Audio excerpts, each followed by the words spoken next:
Pronto, estamos sendo gravados, um sorriso bem bonito, né? Foi bem claro. E, sim, a gente vai todo mundo ter acesso a essa gravação, porque ela vai ficar disponível depois no YouTube, tá? Vamos lá, então, pessoal, boa tarde, que é uma alegria encontrar vocês hoje aqui, muitos estudantes, muitos colaboradores, extensionistas, né, parcerias do Laboratório de Litogravura da UFPE. Então, é uma alegria estar aqui nesse momento, e eu sou Luciana Borges, sou a responsável pelo laboratório de litogravura, e junto com uma equipe muito bacana, uma equipe maravilhosa, que hoje é representada pela Jennifer, a gente vai conversar em 1 hora e meia, mais ou menos, esse é o nosso tempo previsto. Em 1 hora e meia, a gente vai conversar sobre o contexto da litogravura em Pernambuco. Então, desde já, eu quero deixar muito bem pontuado que essa ação ela faz parte do projeto Gente é Pedra, Pedra é Gente. Esse projeto ele é fomentado pela Supercult, pela Superintendência de Cultura da UFPE, por meio de edital. E esse fomento, ele para nós foi uma alegria imensa receber isso, ter esse apoio, porque com isso a gente teve a possibilidade de, primeiro, de comprar os materiais necessários para a continuidade da prática da litogravura. Eu acho que esse é um ponto bem importante, que os materiais da litogravura eles não são baratos, né?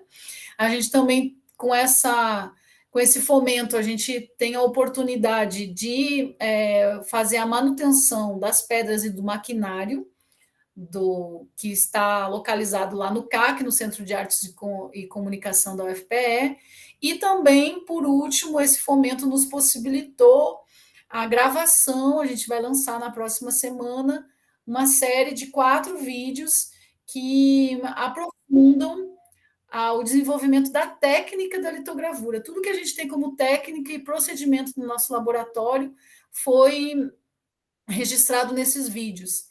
Então, assim, é uma maneira da memória da litogravura em Pernambuco permanecer e ser de fato registrada na história para que não se perca de forma alguma esse legado tão importante. E falando sobre um legado tão importante, hoje nós convidamos é, 2 pessoas maravilhosas que vão nos ajudar a pensar de maneira um pouquinho mais contextualizada. A gente vai dar uma pincelada nessa contextualização histórica de como a litogravura foi desenvolvida especificamente em Pernambuco. Tá? A gente tem essa intencionalidade de também falar sobre um cenário maior, amplificado, inclusive até sobre as origens da litogravura, como é que ela surgiu, sobre os aspectos químicos da formação das pedras e os aspectos químicos, mas a nossa intencionalidade hoje não é essa. A nossa intencionalidade hoje é focar um pouco nos aspectos históricos aqui em Pernambuco. Então, por isso, Emanuele, ela vai fazer essa primeira parte, e depois Jennifer vai fazer a parte em que nós focamos especificamente na oficina Guaianazes de gravura, e a gente vai entender um pouco isso. E, por último, eu falo sobre o contexto a partir de Mestre Hélio. Então, são 3 demarcações históricas, vamos dizer assim, foram 3 pontos históricos que a gente escolheu para estar conversando aqui com vocês hoje, certo? Então, a nossa organização para o dia de hoje, ela vai funcionar da seguinte maneira. Emanuele vai tomar a palavra, vai apresentar alguns aspectos por alguns minutos. Depois a Jennifer também faz isso, falando sobre a Guaianazes. Por último, eu falo. E aí, depois disso, a gente vai abrir para o diálogo, né? Para a gente poder conversar, para poder tirar dúvidas e para poder apontar coisas que talvez não tenham sido esclarecidas por aqui. E também, claro, destacando que nesse pouco tempo, que é muito pouco tempo, é uma história linda e é uma história cheia de coisas para comentar, então certamente vai nos falhar, muitos detalhes vão fugir, a gente vai falhar nesses detalhamentos.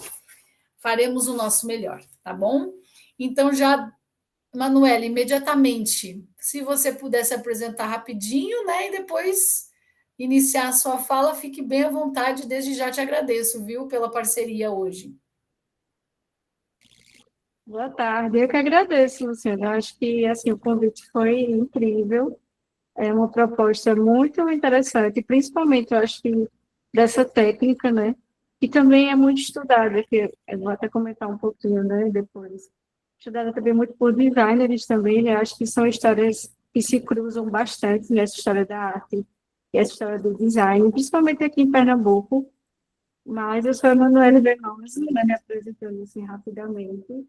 Eu sou pesquisadora em artes visuais, né? Eu sou mestre em artes visuais pela UFPE. E hoje a gente vai falar aqui um pouquinho, né, sobre começar nessa questão histórica, né, que aí eu trouxe poucas imagens, né, para a gente também não, não estender tanto, mas só para a gente ter uma noção um pouco, né, principalmente dessa questão da litogravura, mas também pincelando por outras gravuras também, que, querendo ou não, também faz parte dessa linha histórica, né, também desse contexto histórico pernambucano, né, mas, claro, focando na litogravura. E é isso, assim, agradeço novamente pelo convite. Jennifer vai continuar a minha fala, porque assim que eu paro no ponto da Guaianazes, né, a Jennifer vai continuar a minha fala, então vai ser uma fala bem linear, eu acho, né, bem traçadinha, e é isso. Eu posso já iniciar o slide, Luciana?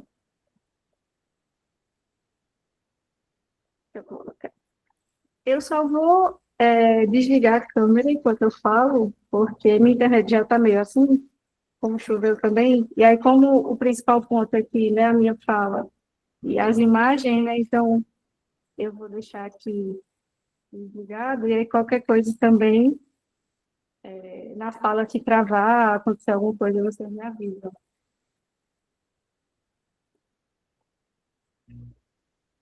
Deixa eu ver aqui. Está aparecendo para todo mundo? Sim, está aparecendo. Pronto.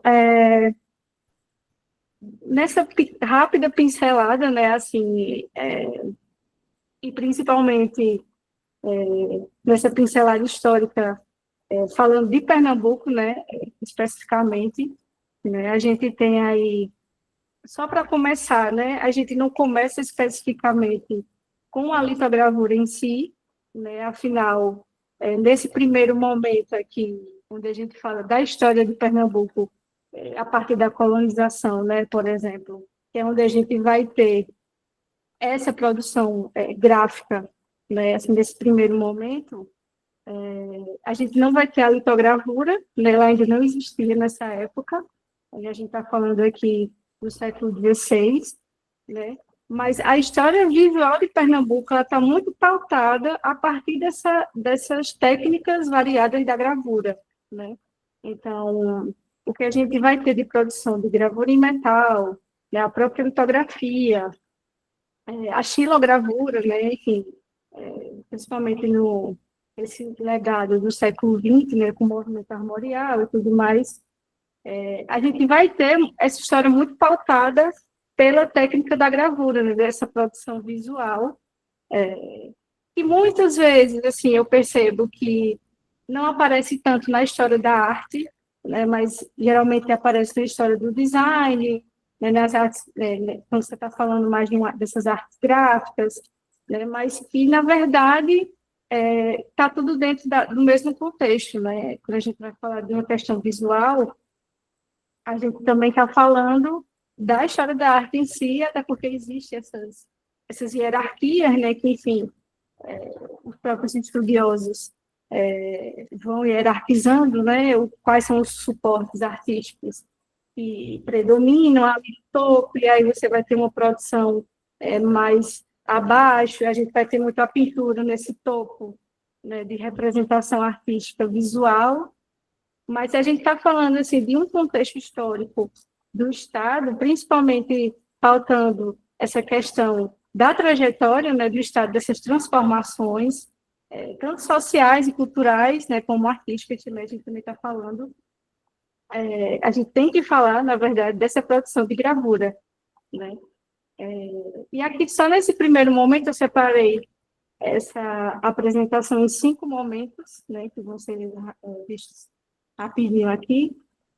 E nesse primeiro momento, né, que é essa gravura de metal, né, por não existir ainda a litogravura em si, e aí a gente vai ter essas primeiras imagens, né, que eram gravuras replicadas em livros, né, de viagens, enfim, dessas primeiras representações visuais que a gente vai ter, não só de Pernambuco, né, mas do Brasil e das Américas, né, enfim, esse contexto inicial de Pernambuco, quando a gente está falando de produção de imagens, é uma produção de imagem muito pioneira nas Américas, né, então a gente está falando de um contexto extremamente amplo, né.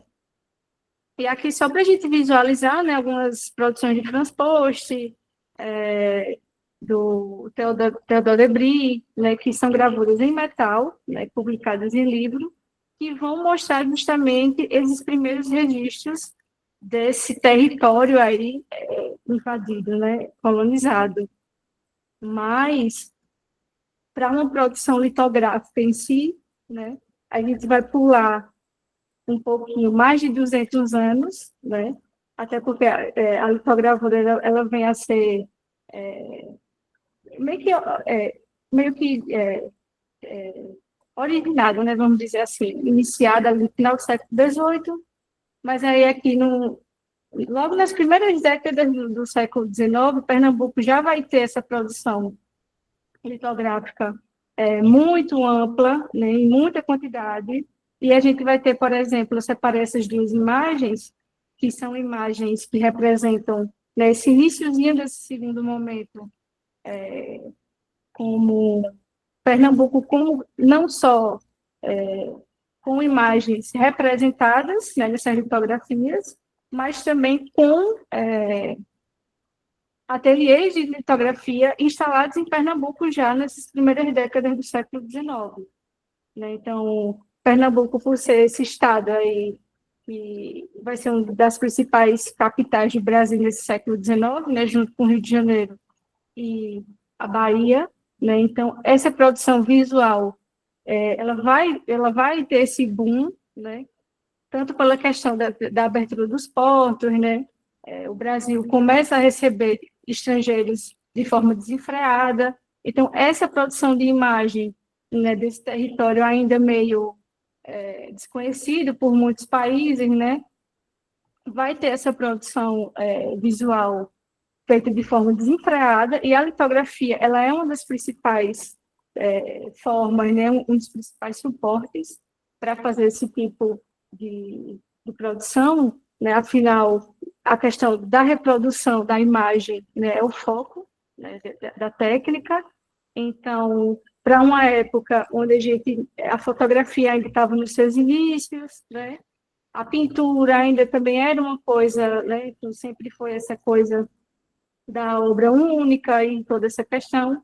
Então, a litografia, ela vem, né, com esse aspecto da reprodução ser essa forma de outras pessoas, de outros países, conhecerem esse território, né, que estava ali sendo muito ocupado, invadido por estrangeiros de diversos países, né, e aí a gente vai ter, principalmente, essa segunda imagem, dessa litografia, que foi uma das primeiras litografias feitas sobre Pernambuco, né, que é essa imagem do mercado de escravos, né, que é uma imagem bastante dura, né, que a gente vai ver que é uma imagem que foi feita na Rua do Bom Jesus, né. A Rua do Bom Jesus foi por muito tempo, mais de 2 séculos, né, uma rua que funcionou como mercado de escravos, enfim, todo esse passado obscuro, e essa vai ser uma das primeiras litografias, né, que a gente vai ver sobre Pernambuco, né? Então, a gente vai ter muitas imagens sobre esse passado, né, de escravidão, a gente vai ter muitas imagens sobre paisagens, né, e, sobretudo, sobre essa questão social e cultural, né, do que estava acontecendo ali nessa capital. E aqui também, né, nesse momento, que é onde a litografia ela vai estar no seu auge, aqui em Pernambuco, e muito também alinhada a uma questão da linguagem, né? E aí, como assim, né? Essa questão do que é que estava sendo representado nessas litografias, né? As imagens que são feitas, os desenhos que são feitos, né? Todo esse trabalho da concepção do desenho, enfim, da reprodução, toda essa imagem, ela é feita a partir de muito do que estava acontecendo ali, de um contexto histórico do Estado, né? E também nas artes, né? A gente vai alinhar aí uma questão de que o neoclássico, né, o estilo neoclássico, tanto na arquitetura como na pintura, estava em alta aqui no Brasil, né? Essa imitação dos costumes europeus, né, franceses, ingleses, estavam em alta aqui, né? A elite queria se alinhar a todos esses costumes europeus. Então, essas litografias, né, nessa metade do século XIX já, né, puxando mais para a metade, a gente vê que são produções, né, a grande maioria dessas produções, que a gente percebe que são paisagens urbanas, né, sempre vai estar representando aí um, um toque de progresso, de civilização, né, entre muitas aspas, e esse progresso arquitetônico, urbano, social, onde a cidade passou por uma grande reforma urbana, então a gente vai ter grandes edifícios no estilo neoclássico, a gente vai ter essas grandes casas. E a litografia, ela vem muito, né, os artistas, esse momento era muito um momento dessa documentação histórica dessas mudanças da cidade, né, e sobretudo de Recife, a gente está falando, né? Existiam algumas produções visuais de outras cidades também, né, de outros territórios pernambucanos, mas, sobretudo, essa produção ela é muito feita a partir de Recife, né, que, enfim, já era capital aqui nessa época, então, muita coisa de transformações artísticas, culturais, sociais, eram feitas em Recife. Então, a litografia, a gente vê aqui que ela tem quase um toque de pintura, né? Ela é uma litografia que depois, mais para o final do século XIX, como a gente vai ver, ela vai ter um apelo mais comercial e aí vai ter essa certa crise artística, mas nesse momento, essas produções litográficas, elas muito se assemelham a produções de pintura, né? Então a gente vê esses ângulos, o que está sendo representado, né? Essa forma dessa paisagem misturada com alguns costumes, né? Ela vem muito com essa base da pintura para também transformar a litografia nesse esse material, essa visualidade, como se fosse basicamente uma obra de arte, né? Assim, como a gente vai ver depois, essa grande divisão, né? Onde a gente vai ter praticamente essa produção da litografia muito voltada depois para o comercial, para o editorial, e só depois é que a gente vai ter essa volta artística novamente aqui no século XX, mas a gente percebe que, nesse segundo momento, era muito para representar essas mudanças, né, e mostrar que Pernambuco estava indo no caminho, entre aspas, do progresso, da modernidade, né, e tudo conversa muito com essa situação, né, de todas essas obras, a gente percebe que elas não são feitas por acaso, né, existe sempre essas mensagens por trás dessas obras, né. E aqui nesse terceiro momento, né, que eu separei essa certa crise, e aí eu coloco entre muitas aspas, né, dessa produção litográfica, onde a gente vai ter, principalmente com a fotografia ela vai ser esse divisor de águas, dessa reprodução de imagens, né? Então, a gente vai ter muito uma litografia aqui voltada para a produção de rótulos, né, de marcas, de questão editorial, de periódicos, revistas, de cartões postais. Então, essa produção um pouco mais, entre aspas, assim, artística, né, com esse teor de representar uma certa imagem ali, como se ela fosse única, né, ela vai muito se dissolvendo por conta da fotografia, que vai meio que quase substituir, né, essa produção, né, e aí é justamente onde está meio que essa linha divisória, onde a litografia é muito estudada aqui nesse momento, né, no final do século XIX, né, entrada para o XX, muito estudada, principalmente na área do design, né, principalmente, minha formação, ela vem da graduação de design, e eu lembro muito, né, da gente ter visto assim, em diversas disciplinas essa produção fotográfica, só que não muito essa produção litográfica como eu mostrei antes, né, que parece uma pintura e tudo mais, mas sim essa produção mais voltada para a publicidade, para o editorial, enfim, essa parte mais gráfica, né? Então, a gente vai ter meio que, eu coloco essa crise, porque a litografia e, na verdade, a gravura, né, com todos esses segmentos, né, a gravura em metal, a gravura, a xilogravura, ela só vai ter essa volta de produção aqui em Pernambuco muito na metade do século XX, que aí basicamente começa ali com um ateliê coletivo, né, com Abelardo da Hora, né, que é um artista que acredito que algumas pessoas conheçam, Abelardo, né, que é esse artista que vai trazer muito, principalmente a xilogravura, como técnica artística, né, ele também vai inventar ali quase a gravura em gesso, que era um material barato, de fácil acesso, né, e a gravura, que nesse momento eu falo de uma maneira ampla, né, a gravura, porque nesse período, principalmente a Abelardo e o ateliê coletivo, vai trazer essa questão dessas linguagens da gravura, né, a litogravura e a estilo, principalmente, como essa democratização das artes, que era muito uma coisa que ele pregava, né? E aí essa reprodução de imagem de forma onde as pessoas têm acesso, né? O povo tem acesso a essa reprodução de imagens e a essas obras, né? Diferente da pintura e de outras obras, que tem essa coisa única, exclusiva, né? Ele pregava muito as técnicas de gravura em si, muito principalmente por conta dessa democratização da obra de arte, né?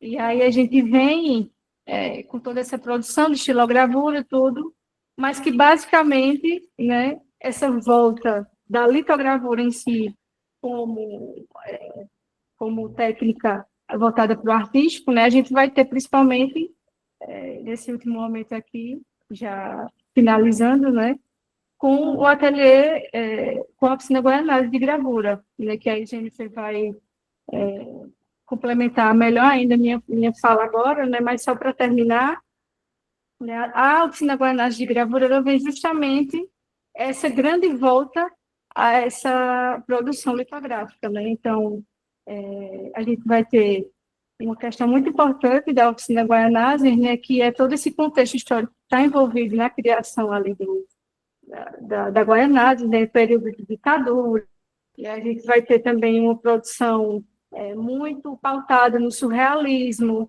né, muitas mulheres artistas produzindo, né, em quase que igual quantidade ali aos artistas homens, né, se você parar para ver as produções, tem muita mulher artista produzindo obras com teor político, com teor sexual, né, de nudez.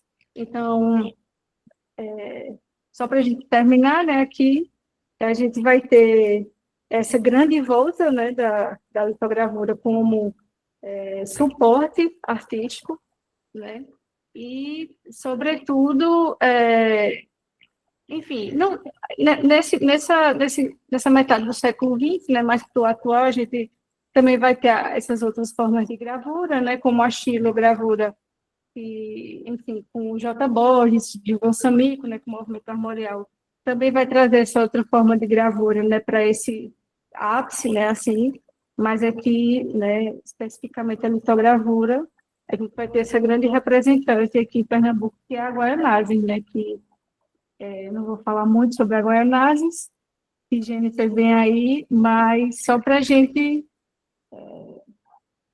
complementar aqui, eu vou interromper aqui a tela.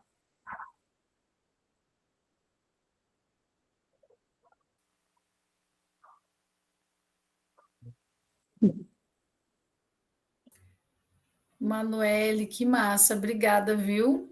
Eu acho que foi, né? Desculpem se eu falei um pouco rápido.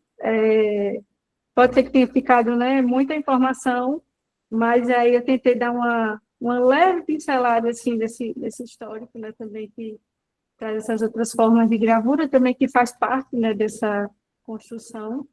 Mas é isso. Eu acho que a gente vai falar Jennifer como vai, o né, programa. Jenny? Eu vou projetar aqui.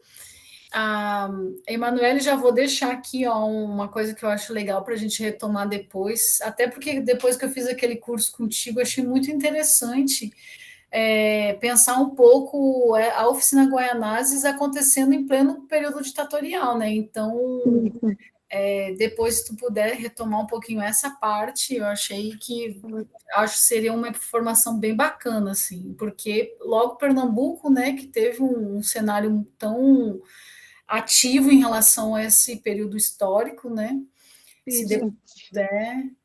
Então vamos ver, Jenny, tu quer ver teu, eu vou projetando aqui. Sim, Se tu quiser se apresentar, Jenny. exatamente. Boa tarde, gente. Meu nome é Jennifer Lima. Sou técnica em artes visuais e graduando em licenciatura em artes visuais atualmente. Sou bolsista do PIBIC, né, no Laboratório de Litogravura, e participo de coletivos. Onde tiver gravura, eu estou no meio. E é massa estar aqui falando de gravura, né? Já tenho uma formação aí, já trabalho há 7 anos com gravura e espero continuar, né? E é uma responsabilidade muito grande falar da Guaianazes, né? Porque, como já foi dito, assim, a Guaianazes ela é uma referência, né, na litogravura artística. Porque, como já foi dito, a lito ela tinha um viés mais comercial, mais histórico, né? E a Guaianazes ela foca na parte artística. Só que aí eu vou começar falando do surgimento, né? De como aconteceu tudo. Aí Lu pode passar. Começando pelo surgimento, a Goianazes ela foi fundada pelo artista paraibano João Câmara, que é esse da esquerda, e Delano, que é artista pernambucano, à direita. E foi fundada em 1974. E a Guaianazes chamava Guaianazes porque o ateliê ficava localizado na rua Guaianazes, no bairro de Campo Grande, aqui em Recife, Pernambuco. E, na verdade, era um ateliê do João Câmara. E, na verdade, a oficina começa quando Câmara decide comprar algumas pedras e prensa litográfica da gráfica Apollo, que era uma gráfica muito famosa aqui em Pernambuco. E ele comprou também pedras de outras gráficas menores que já não estavam conseguindo competir com gráficas que trabalhavam com um sistema muito mais rápido, muito mais tecnológico, que era o serviço da offset, que é o que a gente usa até hoje. Então, Câmara e Delano decidiram, né, produzir seus desenhos na pedra, aprendendo e tendo o apoio técnico de Alberto Barros, que era o impressor oficial da gráfica Apollo. Então, quando a gráfica fecha, Alberto vai para a oficina trabalhar, fazer as impressões para os artistas, e um tempo depois aparece, para trabalhar também na oficina, Hélio Soares, que também era impressor da gráfica Apollo. E digamos que Hélio ficou até o final da oficina Guaianazes e no pós também, que a gente vai ver mais para frente. Só que aí João Câmara ele decide chamar alguns artistas mais próximos, todos pintores, para produzir e conhecer a litogravura também. Então a gente tem esse início aí como coletivo da oficina Guaianazes. E eu trouxe aqui alguns exemplos, né, de produções dos artistas.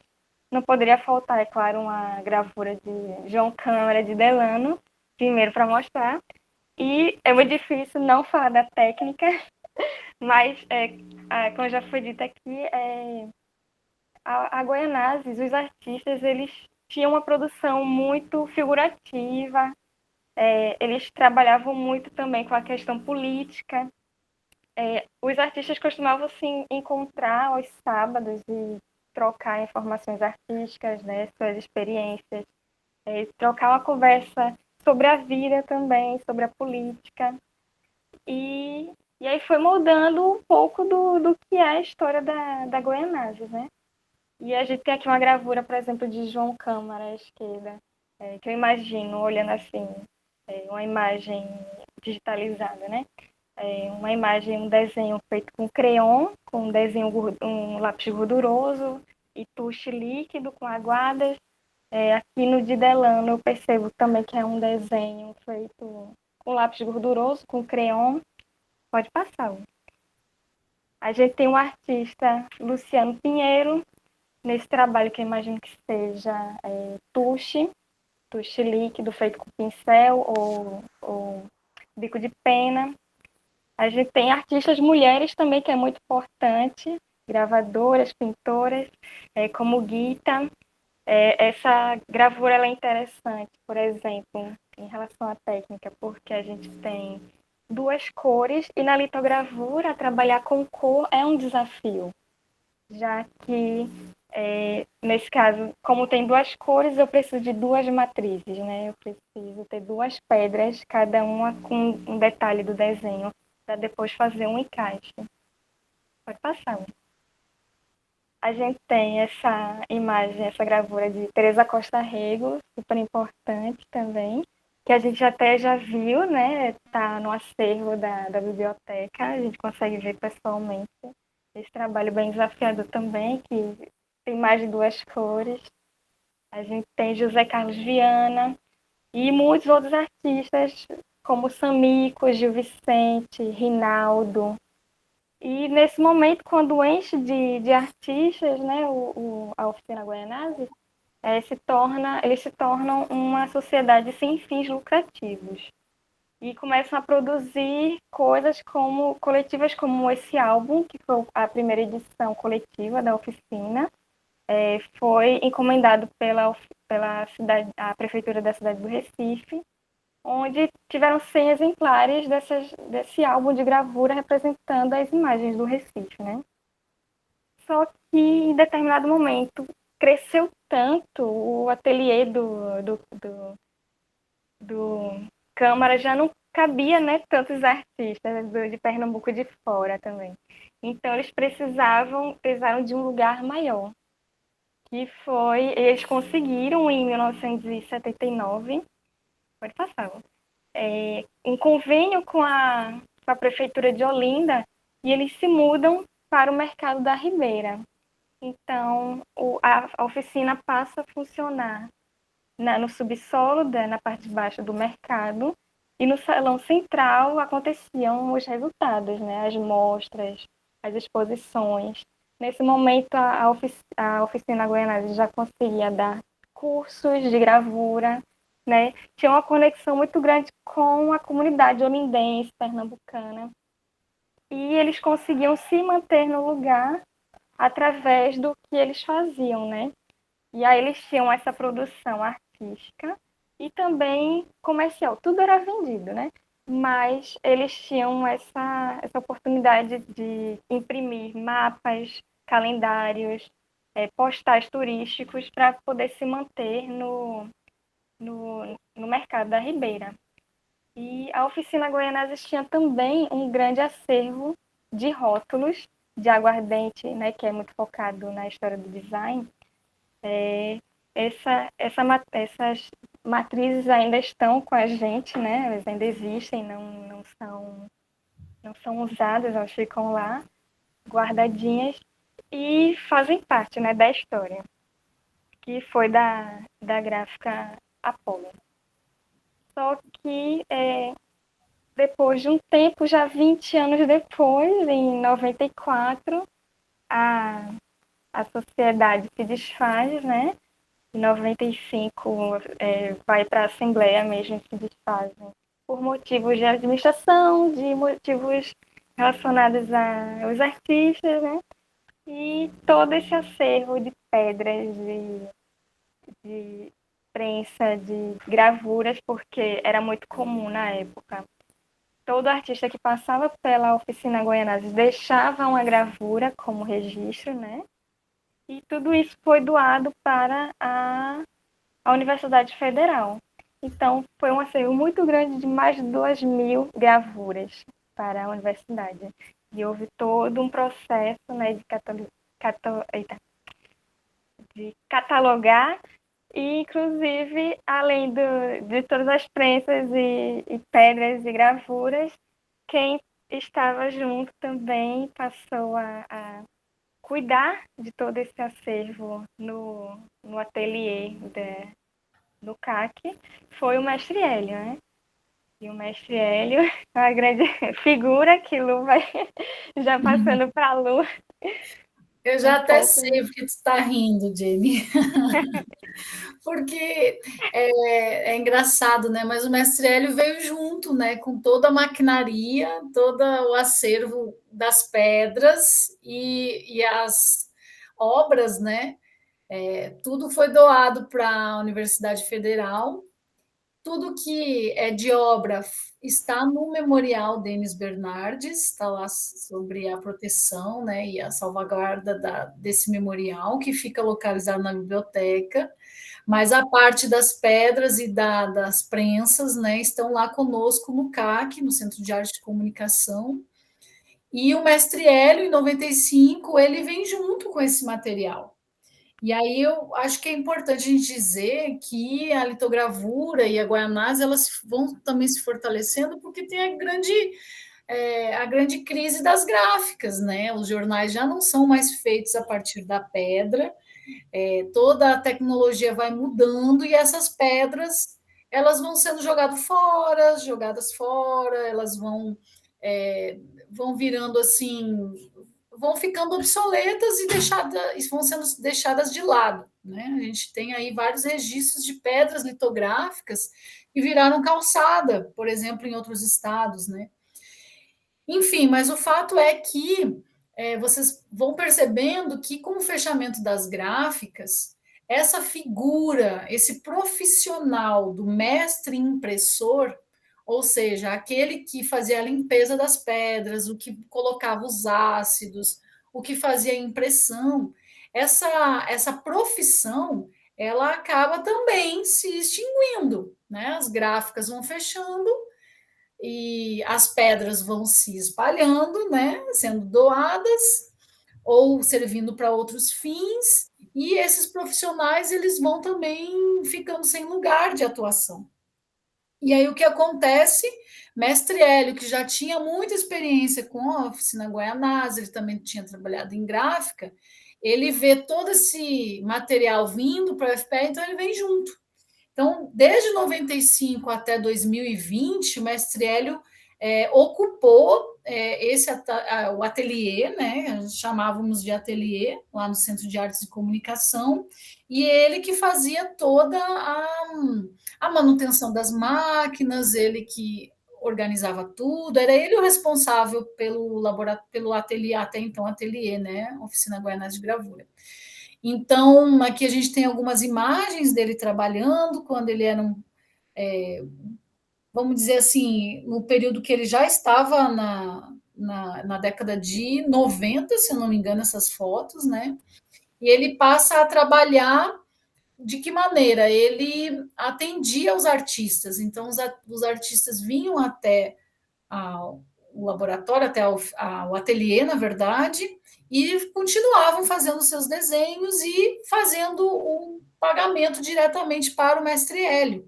O mestre Hélio ele também fazia algumas atividades de extensão junto com os professores do CAC, então vários professores fizeram atividades extensionistas a partir da litogravura, mas o fato é que mestre Hélio era o detentor do conhecimento da técnica e de todos os procedimentos litográficos, né?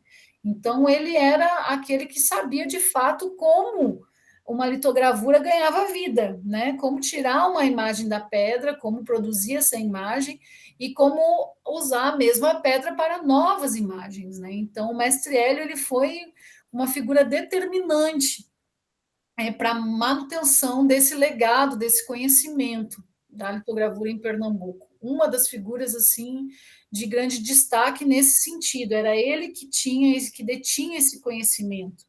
Mestre Hélio tinha uma característica que ele não costumava repassar esses conhecimentos também. Então, geralmente, todo o trabalho no ateliê, naquele momento, ele dependia muito da atuação direta de Mestre Hélio Soares.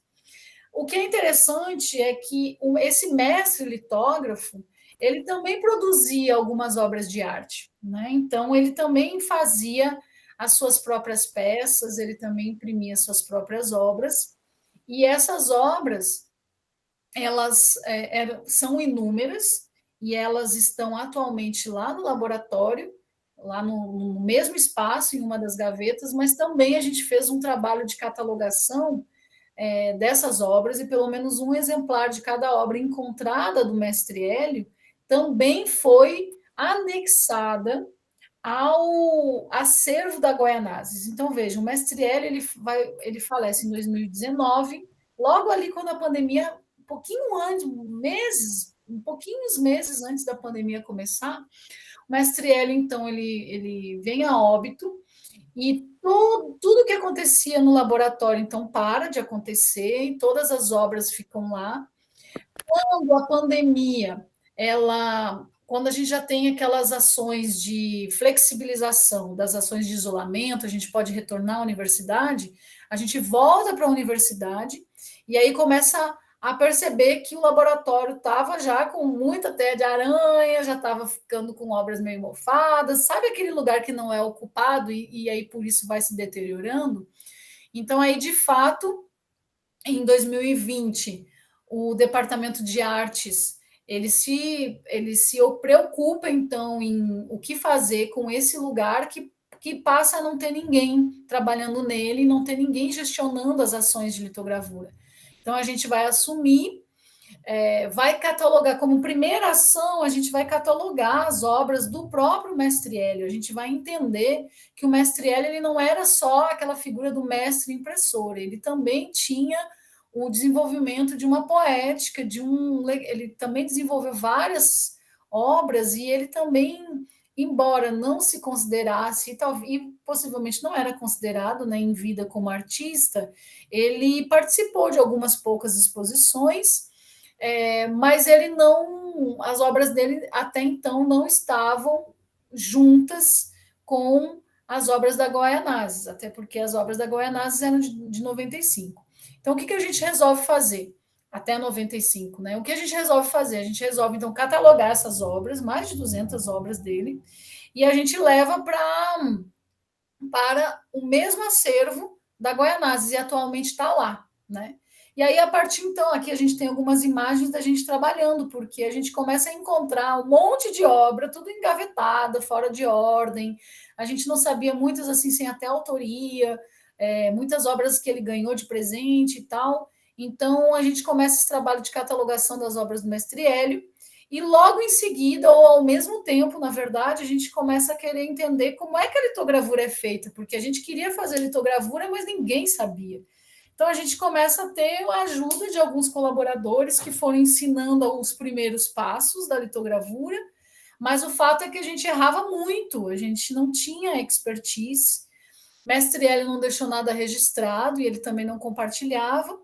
Então, a gente precisou, no laboratório, começar a construir essa aprendizagem na prática, e a gente fez isso por meio dessas pessoas que nos ajudaram. A gente tem o exemplo do Ricardo Melo, que foi o primeiro que nos ajudou com a técnica, Flávio Gadelha, depois a gente começou a ampliar para outros ateliês do Brasil, então, membros dessa equipe, né, que ocuparam o ateliê, a gente começou a fazer alguns intercâmbios. Para quê? Para se instrumentalizar com a técnica, né, para fazer com que o ateliê voltasse a funcionar. A gente fez uma exposição, claro, virtual, porque era a época da pandemia ainda, do próprio mestre Hélio. Fizemos várias ações relacionadas à manutenção das máquinas e das pedras, inclusive, mas eu acho que a principal mudança assim, que a gente pode ver, deixa eu ver aqui, eu acho que a principal mudança que a gente vê assim, e que nós demarcamos que é um tempo novo, a partir de 2020, porque antes a litogravura ela funcionava da seguinte maneira: o mestre litógrafo ele preparava a pedra, ele acidulava as imagens dos artistas e ele imprimia. E o artista ele tinha a atribuição de desenhar na pedra, de fazer a produção da imagem, né? E aí a grande diferença para a atualidade, o que nós fazemos hoje, é que todos que vão para o laboratório, eles passam pelos 4 processos da litogravura. Todo mundo que está conosco no laboratório aprende a desenhar, aprende a acidular as imagens e aprende a fazer impressão. Então, todo mundo que trabalha lá conosco hoje faz todas as 4 etapas referentes à litogravura, né? E é isso que esse projeto atual, que é o projeto que se chama Gente é Pedra, Pedra é Gente, tem enfatizado, que é o registro de como se faz a litogravura. Então, a gente tem aqui algumas referências, slides lindamente montados e organizados por Jenny, que é a nossa bolsista de iniciação científica. E aí eu já vou interromper esse compartilhamento para voltar a ver vocês por aqui.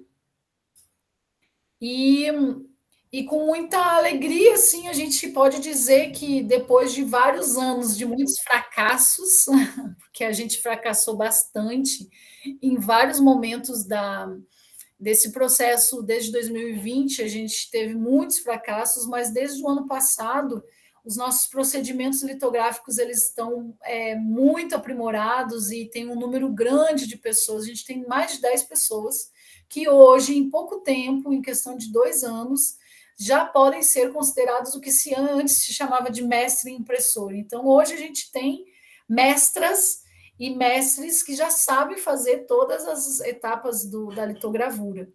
E para nós, assim, é de significativa importância estar sempre rememorando o legado da Oficina Guaianazes e também essas práticas histórico-culturais que envolvem a litogravura, né? E principalmente entender que hoje nós funcionamos como um laboratório.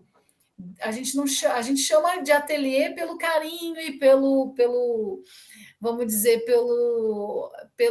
pela carga afetiva, né? Mas nós funcionamos de fato como um laboratório, com muitas experimentações. A gente hoje recebe tanto artistas que vêm fazer algum tipo de pesquisa artística, mas a gente também recebe historiadores, a gente também está recebendo extensionistas que simplesmente querem conhecer a técnica e desenhar, né, na pedra, que está ótimo. A gente também tem a inserção dessa aprendizagem no currículo dos graduandos em bacharelado e licenciatura de artes visuais. Então, assim, as iniciativas nos últimos anos, elas são iniciativas para registrar a litogravura, a prática da litogravura na história, as práticas atuais, contemporâneas, né, mas também para a manutenção desse legado tão importante.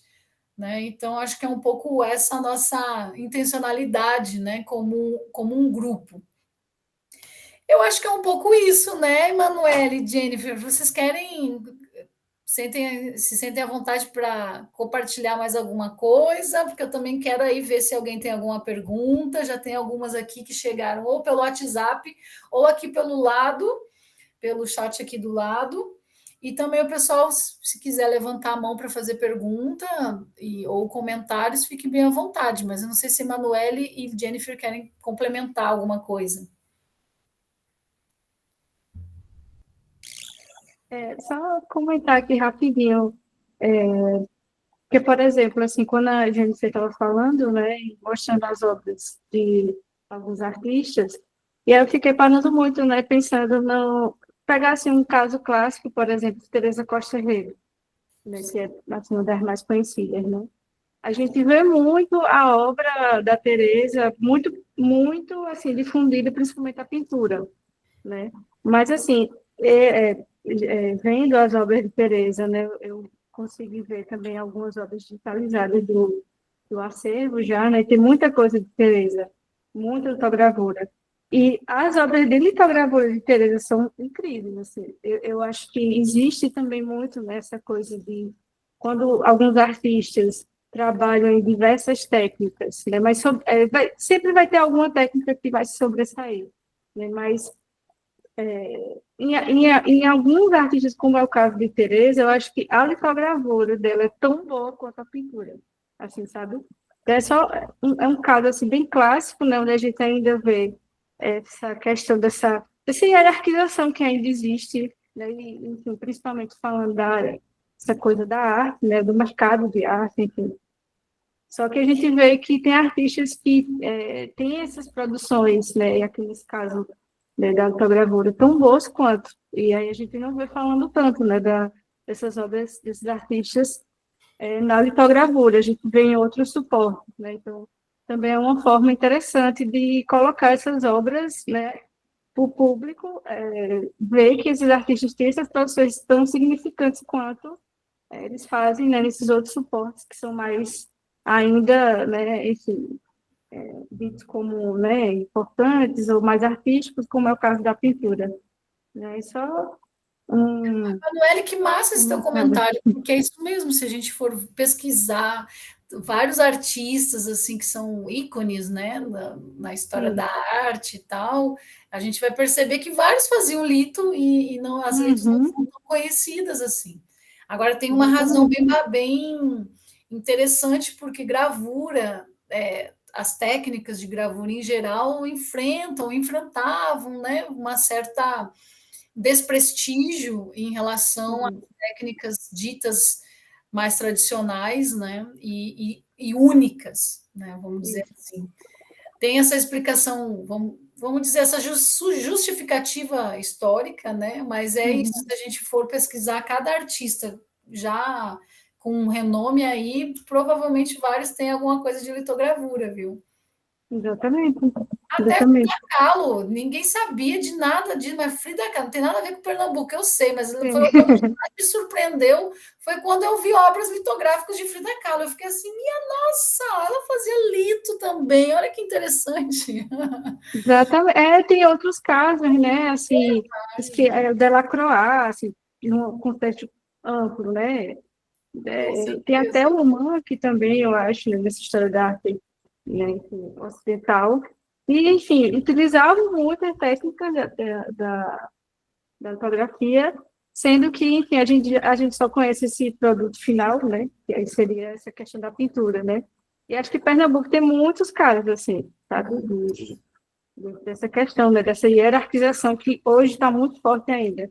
Né, O trabalho Emanuele, da Guarnacci. desculpa interromper, aproveita e fala um pouquinho assim, porque para mim é uma coisa muito interessante, porque no período da ditadura a arte e muitos artistas, né, foram fortemente combatidos, calados, né, silenciados e tudo. E aí é justo nesse período que a Guaianazes ela desponta, né? Tu sabe alguma coisa mais específica em relação a isso que pudesse compartilhar com a gente? Olha, eu sei, assim, muitos artistas, assim, o pouco que eu sei é que muitos artistas que foram da Guaianazes, né, vieram do movimento de arte da Ribeira, que também começou em Olinda, né, então a Guaianazes e o movimento de arte da Ribeira tem essa coisa parecida, né, de produzir ali no mercado da Ribeira por muito tempo, então Olinda também, essa questão inclusive até de Olinda fazer muito parte dessa visualidade das obras, eu acho que também é muito por conta deles produzirem muito tempo em Olinda, né, tem toda essa afetividade. Mas aí muitos artistas da Ribeira, que fizeram parte da Guaianazes, né, depois, teve essa questão do grupo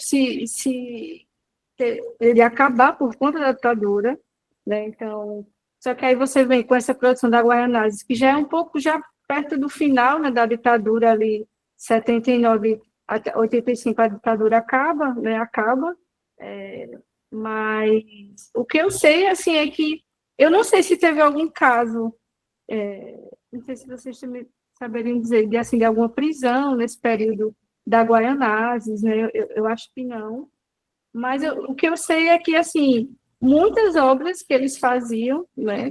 Acho que se chegasse ali ao ponto enfim, alguma guarda militar, alguma coisa, chegar a averiguar esse tipo de trabalho, muito provavelmente boa parte ia ser preso, né? Porque aí a gente vai ter essa produção surrealista, que eu acho que essa linguagem surrealista não condizia com os ideais ditatoriais, né? Então, a gente já tem essa produção surrealista, erótica, que a Guanazes tem, com esse teor político, social também. Então, eu acho que, assim, realmente é uma coisa que eu não tenho certeza, se vocês souberem, aí você poderia me corrigir, mas eu acho que não foi, chegou a ser preso, apreendido, mas acho que também porque essa produção não chegou a ser realmente vista, né, por essa questão dos militares e tudo mais. Mas é uma produção bem impactante para a época, eu acho, e que também cutucava muito nesse período. Inclusive, a própria produção da Guaianazes cutucava também muito o próprio mercado de arte, porque a própria técnica da litogravura, né, era contraditória ali ao que estava acontecendo nas bienais, por exemplo, existia ainda muito essa coisa da pintura, da escultura. Então, a própria técnica já é um modo de você chegar ali e dizer, olha, a gente não está produzindo como o mercado quer, como as feiras querem, né? E também, inclusive, com as questões da temática também, que eles estavam ali a todo tempo contradizendo vários status quo, né, assim, basicamente. Isso aí, Manuela. Jenny, quer falar alguma coisa? Não? Ô, Jenny, você que é a nossa moça com olhos muito acurados em relação à técnica, né? Explica pra gente como é que a Emanuele apresentou aquelas obras todas coloridas lá no início. E a gente sabe que na litogravura, eu acho que essa talvez seja uma informação importante aí para quem está começando, né, a entender um pouco da lito, né? Como é que a lito, que tem a questão das cores, delicado de trabalhar, né? Não é assim tão simples, né? Como é que aquelas litos lá daqueles primeiros slides, né? Estão tão coloridos assim? Tu sabe dizer? Diga. Né? Nesse caso, aí já existia uma evolução fora do Brasil, né? Na França, enfim, os artistas de lá já conseguiam produzir, ter um entendimento maior de como fazer uma gravura colorida, mas aqui ainda era colorido com tinta mesmo, com aquarela, enfim. Então, fazia o preto, né, impressão em preto e colorido à mão. Era mais rápido e mais fácil do que entender como casar, né, cada parte do desenho ser uma cor diferente. Pronto, Mas tu quer que eu explique? exatamente. Tu quer que eu explique? Você é fera, Jenny. Exatamente, minha gente. O pessoal assim duvida que são litos, né? Porque quem conhece a técnica sabe da dificuldade ou do primor que necessita para o colorido. Mas muitas são assinadas assim, por exemplo, o gravurista é uma pessoa e o desenhista que coloca as cores é outra pessoa, né? Outro artista. Então é isso mesmo, Jenny. O pessoal imprimia e depois que vinha a cor, né? Com aquarela, com tinta, com outras técnicas, né? Bacana. É bom a gente ter esse detalhe aí, que geralmente é uma pergunta que o pessoal que está começando a conhecer faz muito, e até duvida, isso não é lito, isso não é lito, porque não tem como fazer uma lito tão colorida assim. Então já fiquem sabendo que a litogravura expandida, que o que a gente faz hoje, se fazia muito nesse tempo, né? Com outro nome, claro, né? Ai, ai, pessoal aí que está acompanhando a gente, tem algum comentário, alguma pergunta?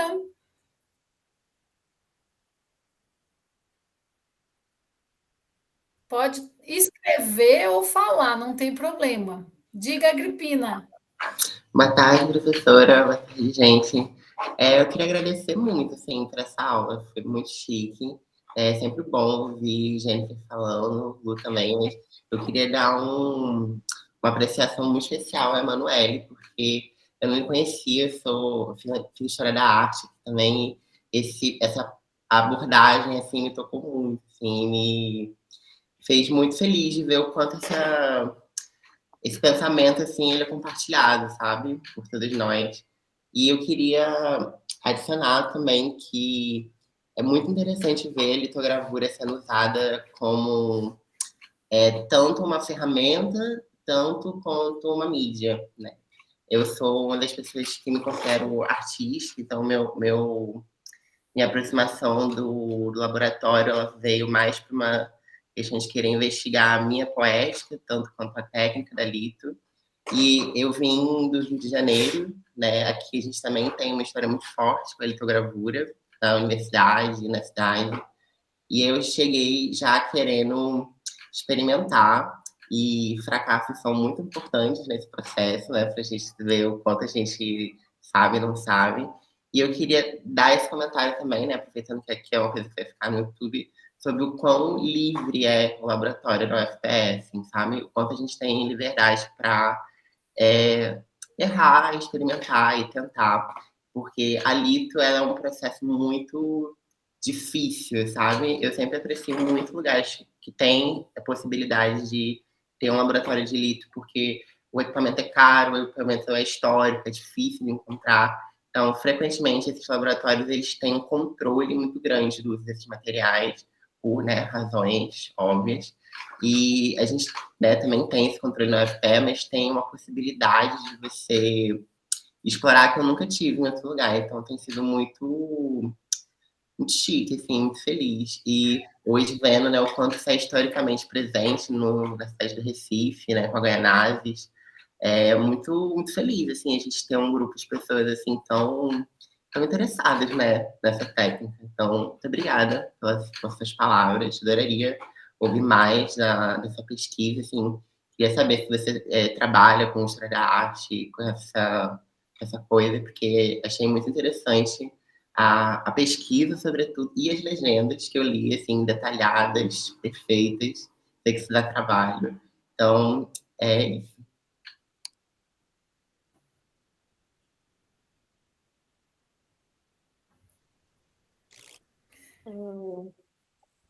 Sou eu, né? Agripina, você direcionou para a minha pergunta. Assim, minha formação, né, ela vem de design na graduação, mas, assim, minha área sempre foi história da arte, aí eu acabei fazendo especialização, mestrado. Ainda pretendo fazer doutorado, tentar ano que vem, e até também fazer uma graduação mesmo em história da arte, né, para ter essa questão mais formal. Mas essa pesquisa, assim, eu já tive um pouco de contato com essa questão da fotogravura, tudo, com a Guaianazes, porque eu tive uma pesquisa do Movimento de Arte da Ribeira, né, eu produzi um artigo, enfim, saiu na revista da UERJ, a Concilitas, e aí foi uma pesquisa que eu fiz do Movimento da Ribeira, onde eu vi também essa questão da Guaianazes, porque muitos artistas que fizeram parte da Ribeira foram para a Guaianazes, né, a Guita, a Tereza, enfim. E aí, só que muito dessa pesquisa que eu mostrei hoje também veio muito de um curso que eu ministrei faz mais ou menos, quase 2 meses, mais ou menos, que foi o curso de Introdução de História da Arte de Pernambuco, né? Aí a gente pegou um pouco antes da colonização, né, até mais ou menos ali com Paulo Brusque, o começo da contemporaneidade. Eu não abordei a contemporaneidade porque não ia dar tempo. Mas boa parte, assim, dessa pesquisa, né, desse conhecimento que eu estou tendo, assim, né, aos pouquinhos da litogravura, veio muito principalmente por conta do curso, né, que até, inclusive, enfim, para quem se interessa, né, por essa questão mais histórica mesmo, é a Biblioteca Pública do Estado, né, tem um acervo muito grande com esses livros, né, raros, né, para quem tem interesse de consultar também essa parte mais histórica, né. Tem também um acervo da Brasiliana Iconográfica também, que tem muita coisa dessas gravuras, mas tanto gravura em metal, né, como a lito também, para quem se interessar. Eu acho que esses acervos visuais, né, para quem pesquisa, para quem é artista, eu acho que eles sempre têm que estar sendo divulgados, né, para essa coisa ficar sempre em manutenção. Mas agradeço muito o teu comentário, o teu interesse. E também aqui agradecendo de novo, né, esse convite, porque eu acho que essa proposta, né, de fazer o grupo, aí principalmente a técnica da litogravura, né, sempre tá com tirar essas teias, né, como a Luciana falou aí, que já vieram, né, há pouco tempo, estão fazendo esse trabalho tão massa, né, eu acho que é muito gratificante, né, até fazer um pouco parte aqui dessa questão, né, com essa palestra aqui, mas agradeço, tá, a Grifina e principalmente a Luciana também, a gente, mas passar para elas também a palavra aqui, para não ficar me prolongando muito. Manuele, ou Agripina, Agripina é muito bom ter esse retorno, assim, né? Porque a gente tem esse compromisso social de manter o ateliê aberto e democrático, né? Então a gente está sempre fazendo chamadas públicas, ninguém paga taxa nenhuma, às vezes a gente faz, na verdade, uma vaquinha para comprar material, mas o compromisso mesmo é de manter esse ateliê aberto. O melhor seria se fossem mais dias, mas o importante é ele estar aberto e estar com acesso e que as pessoas possam ir, ver e trabalhar se quiserem, mas também conhecer, né? Então, de fato, o compromisso está nesse sentido. Pedro que levantou a mão, diga aí, Pedro. Oi, olá pessoal, boa tarde. Primeiro, parabéns, adorei a aula, parabéns a todos. E eu queria só ajudar com os comentários, participar um pouco. Jennifer colocou muito bem a questão das cores, mas eu tenho uma memória que eu já vi uns vídeos que tem que também pensar na prensa, porque tem prensas que, por exemplo, eu já vi umas prensas que nem o papel nem a pedra saem do lugar, só o rolo sai. Então, esse tipo de prensa é muito mais fácil você botar outras cores, porque você consegue fazer alterações na pedra ou colocar outras pedras, e como está tudo fixo, não vai ter esse desafio, né? Então, a gente tem que aprender a olhar a imagem e pensar qual foi a prensa que foi usada, né? A nossa é uma das mais antigas que tem. E, de fato, fica dificílimo sincronizar, né, uma com a outra para que não tenha o desvio, né? E outra coisa que eu achei muito legal que Jennifer fez foi olhar as imagens antigas e tentar encontrar a técnica, né? O que foi usado, o touch, etc. Porque eu acho que para a gente que estuda, né, que está aqui pensando pesquisa, né? Acho muito triste, pelo menos, quando eu vou toda vez no museu. É muito comum aqui em Recife, pelo menos, acho que eu já vi em São Paulo também, você chegar numa gravura e às vezes só dizer gravura, diz nem qual é a técnica, né? O que é uma tristeza, né? Diz nem se é um achilo, se é um lito, e ainda mais, você poderia dizer lito e ainda dizer o que foi feito nessa lito, né? Ah, é um tuche, um giz, né? Então a gente tem nosso dever, né, de como artistas que pesquisam, ajudar, porque assim, se o pessoal não está sabendo descrever bem as obras, a gente aprendeu a fazer, também vai ajudar a catalogar melhor elas, melhor essas peças, né? E, por fim, eu também achei muito massa o que a Luciana falou em relação à Frida Kahlo. Assim. Eu aconselho todo mundo a pegar os artistas que gostam e botar o nome litogravura. Porque vocês vão se surpreender, porque a quantidade de gente que fez, tipo Manet, Toulouse-Lautrec, Frida Kahlo eu não conhecia, acabei de conhecer através da Luciana, vou pesquisar. Então, eu realmente aconselho vocês a pegar todo mundo. Chuta, bota litogravura e bota, que vocês podem surpreender, porque foi muito comum e muita gente usou essa técnica, né? E é muito legal você ver ao redor do mundo como os artistas foram se apropriando da técnica, né? Para criar suas obras, né? É isso. Só queria dar um oi. Parabéns. Pedro aí, super parceirão, nosso técnico lá, que sofreu junto, né, Pedro, com a questão da técnica. Valeu aí pela contribuição, é isso mesmo. Ana, ai, Ana, eu nem tinha te visto por aí, que coisa boa.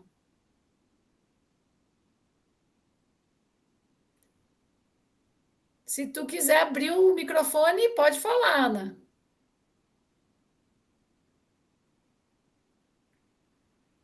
Acho que talvez ela está com alguma questão com o microfone e a imagem. A hora que tu conseguir, Ana, tu fica à vontade, tu abre o microfone e fala, tá? Ana Lisboa, nossa mestra de gravura, né, da UFPE, sempre ali no suporte junto e em parceria, né, com o Lito, muito bom mesmo. Na verdade, assim, um laboratório como esse, ele não funciona com figuras isoladas, né? Com atuações isoladas. Só funciona porque tem uma equipe que é formada por professores, por técnicos e por estudantes interessados e um monte de extensionista aí que faz parte desse grupo, né? Então, o agradecimento sempre é destinado a um montão de gente, né? Ana, vamos ver agora. Abre o som, Ana. Tá sem som ainda. Sem microfone.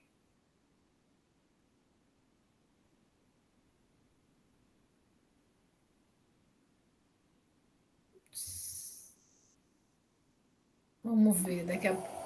Agora, desculpem, gente, eu não estou em casa, mas eu quis muito participar desse encontro, dessas aulas, né?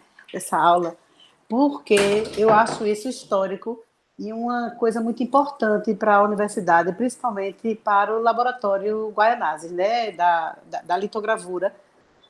Eu sou veterana, era aluna quando esse material chegou na universidade, essa doação, e eu fiquei muito preocupada, porque quando a gente recebe uma herança, como é que a gente vai multiplicar essa herança? Me fez ler alguns textos de Bourdieu, inclusive falando sobre essa herança, né? E como a gente vai tomar conta de tudo isso. Então, quando o Hélio chega e, juntamente com Sebastião Pedrosa e vários artistas que se empenharam para dar continuidade a Guaianazes, a cuidar do acervo, que vivia na biblioteca Joaquim Cardoso, aqui no CAC, né? E aí tem projetos de extensão, projetos também aprovados pela Petrobras, que fez toda a higienização do acervo. Todo esse momento, juntamente com o Hélio, foi um momento muito rico, é um momento de adaptação a um novo lugar, né? Então, quando o Hélio se vai, a pergunta, quem vai cuidar? Aí chega a Luciana com a bandeira, vai atrás de Ricardo Melo, atrás de mim também, de Renato Vale, enfim, de algumas pessoas, Luciene Pontes, algumas pessoas que por algum momento pousou ali e já tinham realizado diversos projetos. Então, de 2020 para agora, eu estou sempre junto da Lito, mas nunca dentro. E assim, eu me sinto hoje muito feliz por ver vocês três, né, expondo de uma maneira assim tão bacana, histórica, fundamentando e trazendo esse nova Guaianazes. Então, eu sinto que eu sou aquela pessoa que fui mal acostumada, porque eu chegava ali e tinha ele para fazer tudo, né, acidular, fazer as cópias, e assim, eu era uma transgressora da técnica, e tenho várias litogravuras, do acervo, inclusive, mas, assim, essa parte técnica que a gente não adquiriu nesse interim, nesse momento, a gente adquiria, mas era uma coisa assim que se acostuma. Aí vem Luciana, juntamente com esse grupo agora, se empenhando em fazer essa diferença, que eu acho que isso é super importante.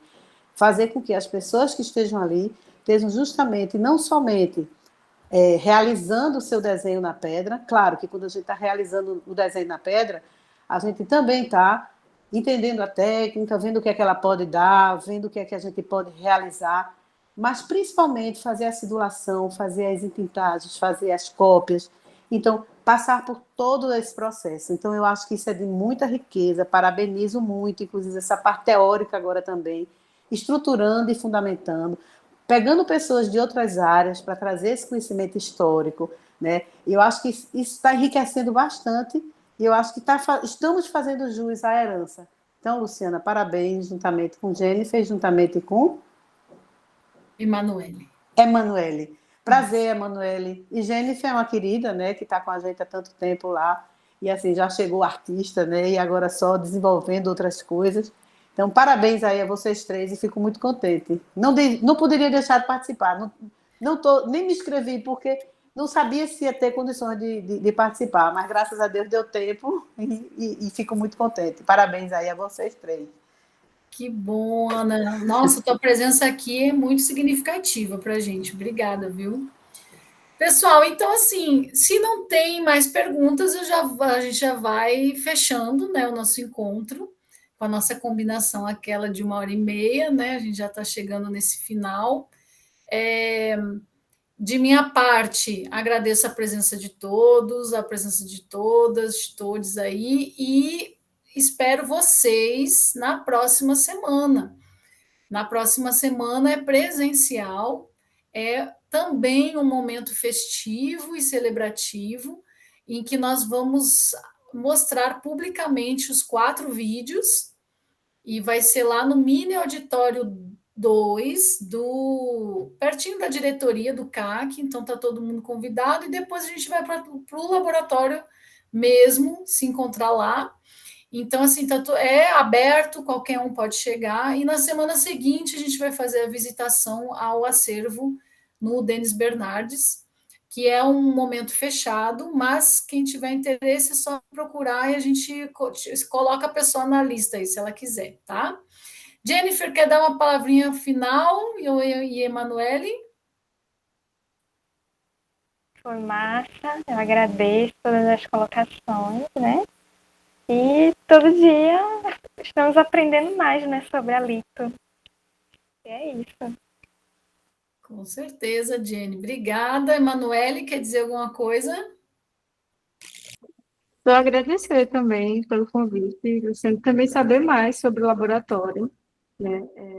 E até um pouquinho sobre a técnica, né? Quando a gente pesquisa essa parte histórica, essa parte prática sempre fica um pouquinho ali de lado, então ouvir vocês aqui falar do projeto, principalmente essa parte, né, de como se faz tudo, assim, para mim realmente é algo ainda bem novo, então foi muito bacana unir, né, esses dois conhecimentos, assim. Mas só agradecer, foi ótimo, e que continue aí esse legado do laboratório, que eu acho que é incrível, né, é uma técnica incrível, e o trabalho de vocês está só acrescentando, né, nessa história aí, tanto da Guaianazes como da própria técnica, né, aqui em Pernambuco. Então, só agradecer. Obrigada. Tá bom, então. Beijão. Lilian, opa, Lilian quer falar? Dá para me escutar bem? Dá para me Sim. ouvir? Então, agradecer também a apresentação de vocês e toda a luta, né? É uma resistência, né? Falar da pedra e falar da resistência de luta mesmo, de preservar a história e de manter, né? A vivência da litogravura viva, né?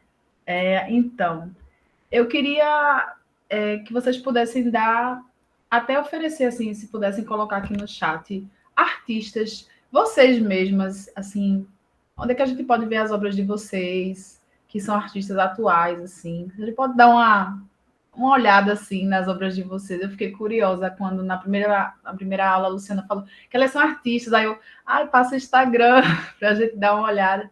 Aí, se vocês puderem compartilhar aí, quem da turma é artista, ou tem algum artista, assim, atual que queira compartilhar, que é interessante, eu acho que é legal para a gente conhecer. Tá bom, Lilian, vamos botar aí, né? Eu acho que o Instagram é sempre um cartão de visita, e depois cada um tem os seus mecanismos aí, né, de postar. Eu sei que, assim, que eu particularmente estou numa onda de dialogar entre litogravura e o têxtil, o crochê, sabe? Então tem muita coisa aí divulgada já em relação a isso, o têxtil e o crochê. Jenny é a nossa gravurista, tem várias técnicas, né, Jenny? Tem muita coisa aí no Instagram também. Se tiver outra fonte aí, Jenny, tu bota. E Emanuele, eu não sei se a Emanuele está mais ligada à história da arte, né? Então acho que as tuas coisas estão mais publicadas, né, em artigos. Diga Tem um aí. rapaz, né, que é aqui da turma, que é artista também, eu não lembro o nome dele. Vini. Como é o nome dele? Vinícius. Pronto. Cadê ele? Também para... Esse Vini Assim, saiu. Se puder postar, acho legal. Olha aqui, ó. Tem no slide tinha o link para ver as obras da Guaianazzi, né? Para ver o acervo. E da Manda gente, também, por favor. E da gente é rede social mesmo, que vira um portfólio, enfim. Eu coloquei ali o endereço do meu site também, mas aqui tem vários. A gente pode compartilhar até no grupo lá do WhatsApp, né? Tu vai querer tirar uma foto, Lu, de registro para botar no Insta? Ai, que linda! Vou. Aí faço uma carinha bonita. Eu vou primeiro parar essa chamada. Vou parar a gravação.